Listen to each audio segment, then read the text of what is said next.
Within the next decade, up to 800 million jobs could disappear worldwide, according to a McKinsey Global Institute report led by James Manica.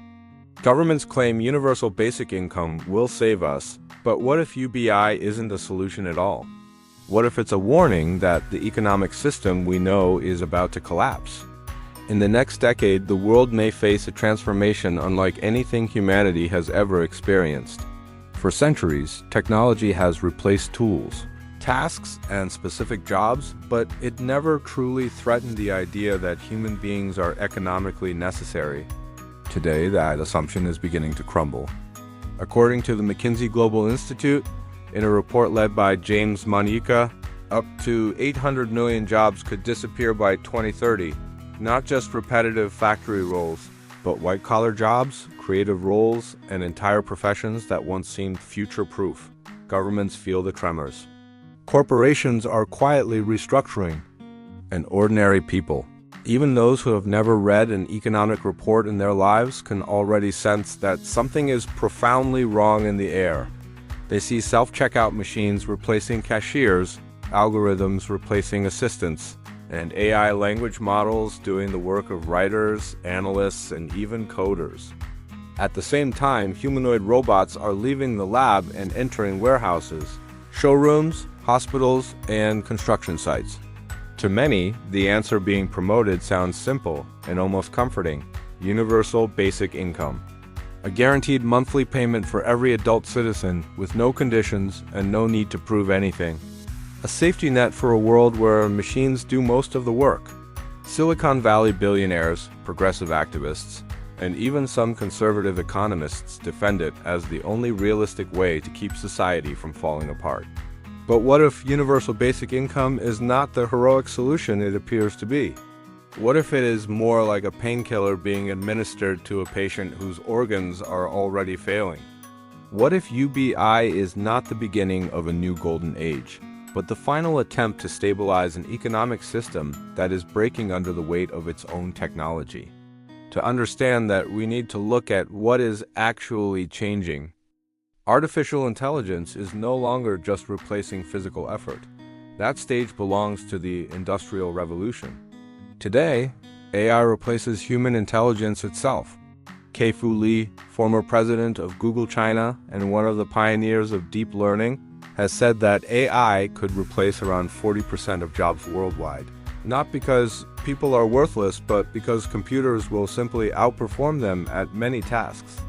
And unlike humans, machines do not need sleep, benefits, vacations, or motivation. At the same time, humanoid robots are evolving from science fiction curiosities into real, commercially viable products. Companies like Tesla, Figure AI, Agility Robotics, and Sanctuary AI are racing to build human-shaped machines that can handle tools, navigate real-world environments, and work side by side with people or instead of them. Elon Musk went so far as to say that, in the future, humanoid robots will be more common than humans, and that the real challenge will not be a shortage of workers, but a shortage of useful things for humans to do. The World Economic Forum predicts millions of jobs will be lost to automation in the next few years alone. Goldman Sachs estimates that up to 300 million full-time jobs around the world could be automated. And these numbers come from institutions that tend to be conservative when it comes to long-term forecasts. In other words, the real impact could be even greater. But the true crisis is not simply unemployment. The deeper crisis is what mass unemployment does to the logic of capitalism itself. Capitalism depends on a simple but powerful cycle. Workers produce goods and services. Workers receive wages, and workers use those wages to consume what the economy produces. Their spending keeps companies alive, companies reinvest and grow, and in theory, everyone participates in the engine of growth. What happens when robots and algorithms produce most of the value, but human beings no longer receive wages? Machines do not buy food. They do not rent apartments, commute to work, pay for streaming services, or take their children to theme parks. They do not aspire to own a house or a car. They simply produce. As economist Rana Foroohar has pointed out, automation threatens the middle class more than globalization ever did. And without a broad middle class capable of consuming, the traditional capitalist engine begins to stall. Futurist Jeremy Rifkin argues that we are moving toward what he calls a zero marginal cost society, where the cost of producing an additional unit of something becomes so low thanks to automation and digital technology that the old profit models stop making sense. If machines can produce almost everything cheaply, but humans have no income, who will buy what is produced? The paradox is brutal. More production, less purchasing power. It is in this context that universal basic income appears as the obvious solution. UBI is simple. Every adult receives a fixed amount of money from the state regularly, just for existing.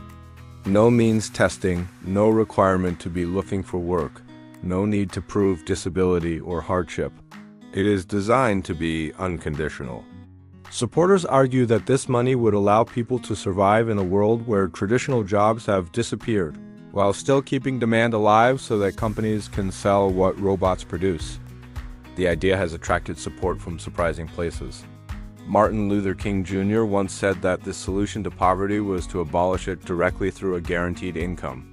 Nobel Prize-winning economist Milton Friedman proposed a form of negative income tax that many see as a precursor to UBI. More recently, tech leaders like Mark Zuckerberg and Sam Altman have argued that as AI creates enormous amounts of wealth, society will have to find ways to distribute at least part of that wealth to everyone. Pilot projects in countries like Finland and Canada, as well as local experiments in some U.S. cities, showed interesting results. People who received a guaranteed income often reported less stress, better mental health, and a greater sense of security. Contrary to the fears of some critics, many did not stop working. Instead, they used the extra stability to look for better jobs, study, or take care of family members. On the surface, then, UBI seems not only viable but desirable. But this is where the shadows begin to appear.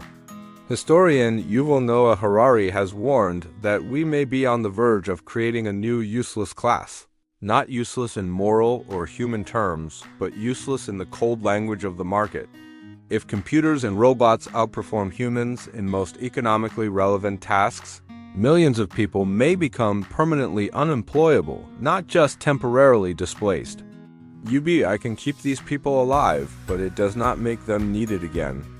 And human beings suffer deeply when they feel unnecessary. For generations, work has been one of the main sources of identity, structure, and meaning in people's lives. Sociologist Emil Durkheim, writing more than a century ago, used the word anomie to describe the state of normlessness and disorientation that occurs when social structures change so fast that people lose their sense of place in the world. When roles disappear, meaning cracks. Modern psychology reinforces this. Viktor Frankl, a Holocaust survivor and psychiatrist, argued that the primary human drive is not pleasure or power, but meaning. In his words, those who have a why to live can bear almost any how. A guaranteed income can take care of the how to pay rent, how to buy food, how to survive. But it cannot automatically provide a why. It does not answer the questions, why am I here? What am I for? Who would miss me if I disappeared? When people feel that they no longer matter, a quiet kind of despair begins to grow. Psychologist Jonathan Haidt has warned that societies in which individuals lose traditional sources of purpose, such as stable work, community, and shared narratives, tend to see rises in anxiety, depression, and social fragmentation. Philosopher Byung-Chul Han describes modern life as increasingly empty, full of exhausted individuals who feel both pressured and pointless at the same time. If automation creates a large class of people whose labor is no longer needed, and if UBI simply pays them to stay out of the way of the machines, we may end up with something that looks stable on the surface, but is emotionally and spiritually unstable underneath. People will have enough to survive, but not enough to feel alive.